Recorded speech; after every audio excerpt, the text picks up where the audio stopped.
Hey, before we dive in, I gotta be clear about something. I'm not a financial advisor. Everything you're about to hear is purely educational content. You know what's wild? Banks are literally taking money from you every single day. Not through robbery, not through hacking. They're doing it the legal way, the way that's been normalized for so long that you probably don't even notice it happening anymore. And the craziest part, most people think banks are protecting their money. They think banks are on their side. That's exactly how banks want you to feel.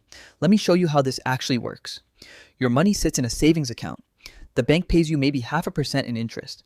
That's basically nothing. You earn 50 bucks on 10 grand a year if you're lucky. But that same money, the bank turns around and lends it out to someone else at 5, 6, 7% interest. They pocket the difference. They're making 5 to 600 bucks on your money while they pay you 50. And you think you're getting a good deal because at least you're earning something, right? Wrong. That gap, that massive spread between what you earn and what they earn, that's not a fee. That's not a service charge. That's straight up wealth transfer from you to them. And it happens every single month. But savings accounts are actually the least sneaky thing banks do. Let's talk about overdraft fees. You're $1 short.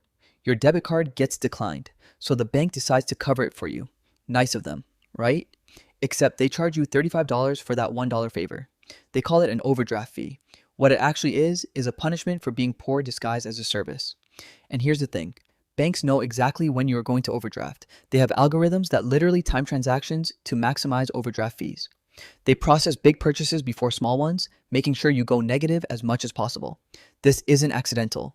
This is deliberate, and it's designed to drain money from people who have the least to spare. Some banks make more money from overdraft fees than they do from actual banking. Think about that for a second. But it gets worse. Let's talk about credit cards. The bank offers you a card with some rewards. Cashback, points, travel miles. It sounds generous until you realize what's actually happening. You're paying interest on money you borrowed. That interest is way higher than any rewards you're getting back. The average credit card interest rate is around 21%. Your rewards? Maybe 2% cash back if you're lucky. So while you're celebrating your 2% back, the bank is making 21% on what you owe. And if you only pay the minimum, it takes years to pay off, and you end up paying almost double what you originally spent. The rewards program isn't a gift, it's bait. And here's the psychological part that banks really leverage. They make it so easy to borrow that you don't feel like you're borrowing at all. One tap on your phone and suddenly you've got cash you don't have yet. The friction is gone. The consequence feels distant. By the time you realize how much you actually owe, you're already trapped in debt. But banks aren't done, not even close.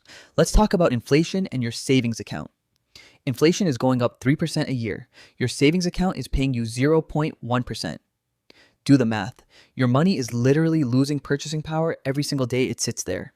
You're getting poorer in real terms while the bank is using your money to make themselves richer. This is the ultimate sneaky move. It looks like your money is just sitting there, safe and sound, but it's being eroded silently by a force you can't see and can't stop. The bank isn't stealing from you, inflation is, but the bank is benefiting while you suffer, and they're not losing sleep over it because this is how the system is designed. Here's what really gets me though. Banks lobby Congress constantly to make sure regulations stay loose. They spend millions making sure that overdraft fees stay legal, that credit card interest rates can stay astronomically high, that savings rates stay near zero. They're not just taking your money.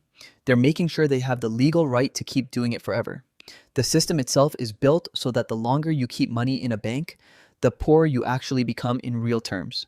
Your money doesn't grow. It shrinks relative to everything else. This is why wealthy people don't keep money in banks. They invest it. They use it to buy assets that actually hold value. They understand that a bank account is basically a tool for slowly losing wealth. But most people don't know this. Most people think banks are their best friend, the safe place for their money. And that's exactly the illusion banks want you to have. Because the moment you understand how banks actually make money, and it's not by helping you, everything changes. You start asking different questions. You start looking for different solutions. You start realizing that the system isn't designed to help you build wealth. It's designed to help banks extract it. If you want to actually understand how money moves, where it goes, and how to keep more of it instead of watching it disappear into the financial system's black hole, hit subscribe. Because this is just the beginning of how the game is rigged.